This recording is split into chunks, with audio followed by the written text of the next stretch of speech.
While loyalty is great, it is not loyalty until it's tested. Family loyalty doesn't mean a thing if they're not willing to show up day in and day out and perform at the highest level. In home service sales, performance is everything. Meet Rilla Voice, your virtual ride-along. Just like elite athletes thrive on feedback, your team can too. Rilla captures every conversation, delivering real-time insights that drive action. Success isn't left to chance, it's measurable and repeatable. Ready to take your team to new heights? Visit Rilla.com, that's RILLA.com, or click the link below to get your special Homefront Brands Rilla offer today. Welcome to On the Homefront. I'm Jeff Duden, and today we are tackling one of the most controversial topics in business leadership, nepotism. Now, I know what you're thinking. Family businesses are supposed to be a breeding ground for loyalty, support, and legacy, but the reality, it's a delicate balance. Over the years, I've had my fair share of family members working in my companies, some of whom were incredible assets and others, not so much. Well, let's just say they didn't stick around. When you're the CEO and your spouse rolls in late or your cousin can't quite keep up with the demands, you're left with a tough choice. Do you give them a free pass or do you hold them to the same standards as everyone else?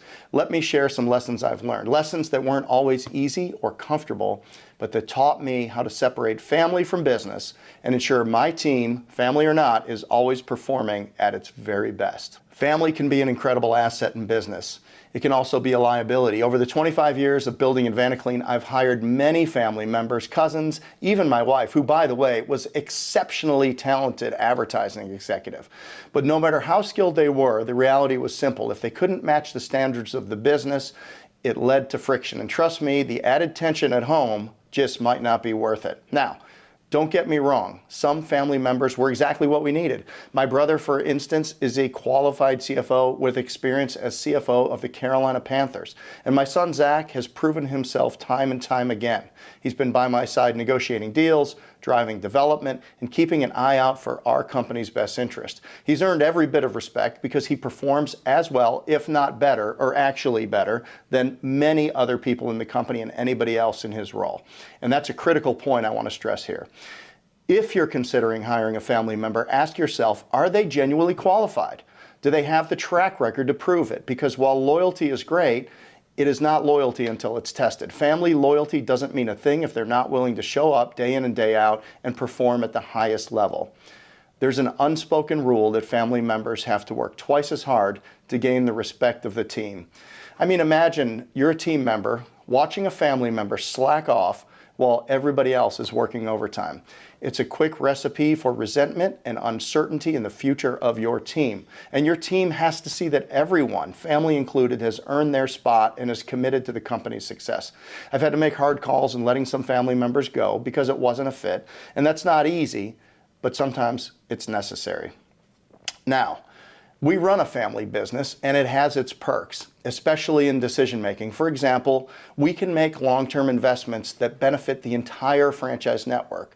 We're putting $600,000 in 2025 into a learning management system that's going to bring value for decades to come for our franchise owners, especially when they go to transition their businesses.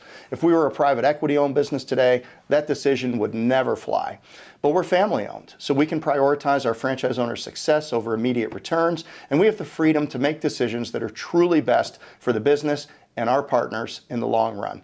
And being family funded, we keep a close eye on who we partner with and ensure our values align. That's something unique to a family-run enterprise. We're able to commit to our franchisees' long-term success without outside pressure, focusing on building a business that delivers real value within each and every franchise location. So here's my takeaway. Hiring family members isn't about giving them an easy job or an easy pass or something to do until they find their next thing. It's about building a legacy based on merit and commitment.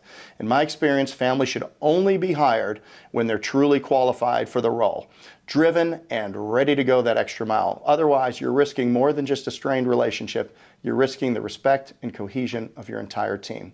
And as a family business, we're here to serve and support the families of our franchise partners, making decisions that build stronger futures for all of us. That's the reality of family business, rewarding but complicated. I hope today's episode gives you a clear perspective on what it takes to manage those relationships effectively. And if you found this conversation helpful, there's more where that came from. Make sure to like, follow, and subscribe to On the Home Front so you don't miss out on more insights, advice, and stories that dig into real challenges of building a successful business. I'll see you next time. Thanks for listening. Thanks again to today's sponsor, Rilla Voice. Are you in the home services industry or leading a sales team? Rilla Voice is your virtual ride-along, capturing every conversation and turning insights into actions.